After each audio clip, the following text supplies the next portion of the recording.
With the Audi A5 this morning, and there was a lot of criticism in the comments. I know a lot of you out there, I know what you're saying about just drift the bolt out, use heat, use everything else and all the other. Yeah, that's fine, but you know what? The customer insisted on brand new parts. He wanted it all replaced, and I'll tell you why. It's because this car's done 350,000 kilometres. Everything on it was tied on the front end, the steering was very loose. But more importantly, let me turn the camera around, I'll show you. The problem with the top arm is this, is that it had been to another workshop, but there is old damage here. This was broken here, so we cannot use this again. There is no way that that is safe to use. And I know what people are saying, just use heat and everything else to get the bolt out. But for me, if it was my car, yeah, I would do everything you guys are saying in the comments. Use a big long drill it out, but it's time and it's expense to the client. The client got these new arms, these new pieces here, at a bargain basement price. Genuine Audi parts he got online at a bargain basement price. So when you're paying 250, 300 euros for a side, it's more economical just to replace it. And listen, you guys will see on my YouTube channel that I'm a classically trained mechanic. I like to do things the old school way, but when the client insists that everything is brand new, because things like this, these bushes here are worn, these bushes here are worn. Let's go around and have a look on here as well. So now everything on here is new, yeah, and it's perfect. So I've used the Worth AL1100 in this bolt here to make sure that these bolts will come out again. A lot of you are saying, oh, we can't see the bolt of death, we can't see it clearly. I'm really sorry about that, but this time, this is the bolt that we're referring to. This is a long bolt that goes through the aluminium. It's made of a mild steel. Let's see if I've got one here. I'm sure I've got one here. One of these. Now, it is coated with a coating, but if you don't put a protective coating like Worth AL1100, which is an aluminium coating, not to be confused with a CU800, then what happens is you get the chemical reaction between the steel and aluminium. This car was from northern Germany, so it was exposed to some very, very harsh conditions.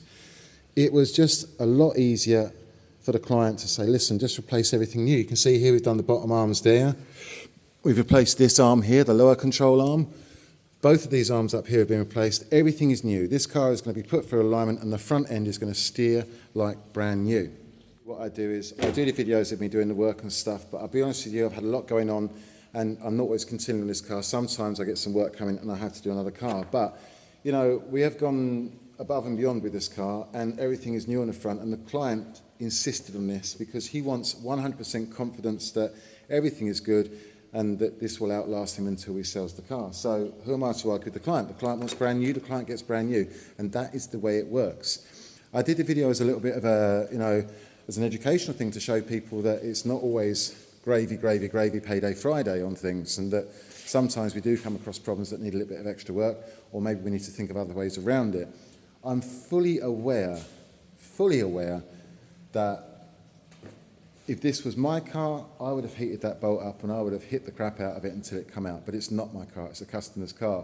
And in the real world sometimes, not on TikTok or YouTube, we do what the client says because at the end of the day, they pay our wages. But for me as well, I now have the confidence that this car is going to drive nicely once it's aligned, and we haven't got things like this which are worn out. And this is just terrible. I've got the other side to do yet as well, and it's exactly the same fault. This piece here has broken away, and you can see there, I've got the other piece somewhere, that it's been broken a long, long while. It's dangerous, you can't put it back on the road. No way, no way, no way, Jose. So I like to do things safely. Have a look on my YouTube channel, you'll see the kind of work that I do. For example, valve grinding and cylinder head works and stuff like that, and brake systems. There's plenty more to come. It's a new channel for me, I'm trying new things, so bear with me. It's not perfect, it's not 100%, but I try and be accurate at what I'm doing, and you'll see on my YouTube videos, I'm trying to add a bit of fun into it as well, a bit of tongue-in-cheek as well, to try and encourage some of the younger people as well that are not so keen on getting their hands dirty anymore, that maybe mechanicking is a way for them to look at as well. And I'm desperately trying to encourage new people to get into this because we don't have enough young people stepping up into our shoes.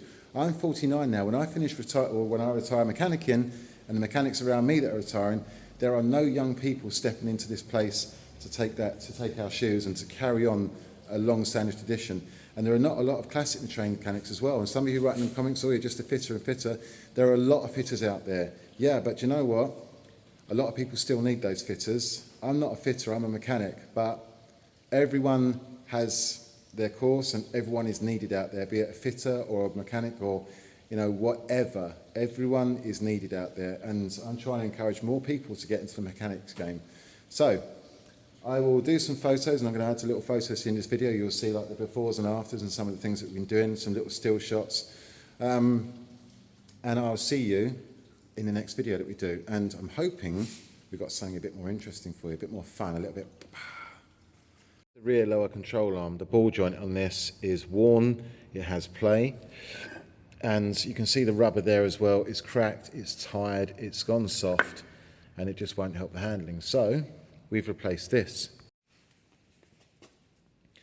You can see here that what we've done is replace the rear control arm. The reason being is because the rubber in there is soft. It's gone very soft. It's also cracking around here as well. You can see that visibly there's a crack around the top.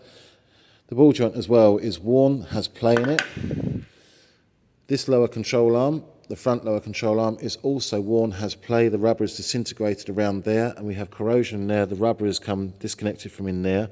So that's why we're replacing that. We didn't really need to replace these, but seeing as we've gone for everything else, including these, because the old ones are these, you can see here, look, the rubbers are very, very soft. They're also cracking and splitting on the other side. You see that around there where it's separating? Oh, camera zoom in. See how it's separating? All of these things contribute to soggy and indecisive handling on the front. And this customer wants the handling sharpened right up in the front. So that's why we've done that.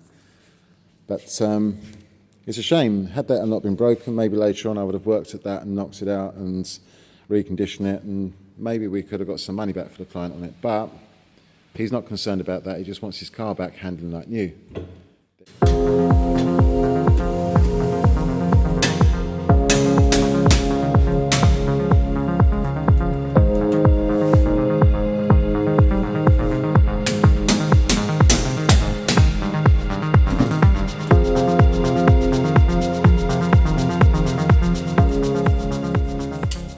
To get these torque screws off the backing plate, I'm using a snap-on impact driver with a T35 piece.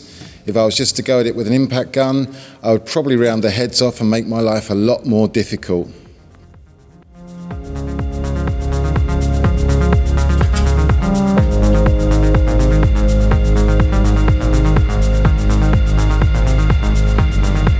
I think the scrap man's going to be happy when he comes to collect my scrap this month, because there's a lot of aluminium in it.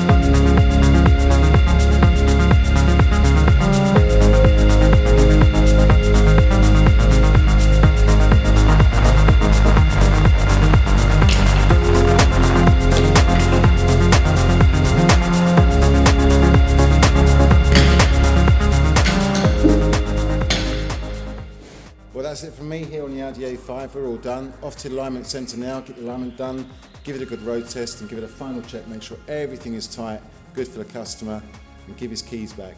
If you like what I do on this channel, then please hit the like and share button, and if you're on YouTube, hit subscribe, like and share, and don't forget to turn on notifications so you see every time I put a video up. From me here with the Audi A5, hope you enjoyed it. See you again soon.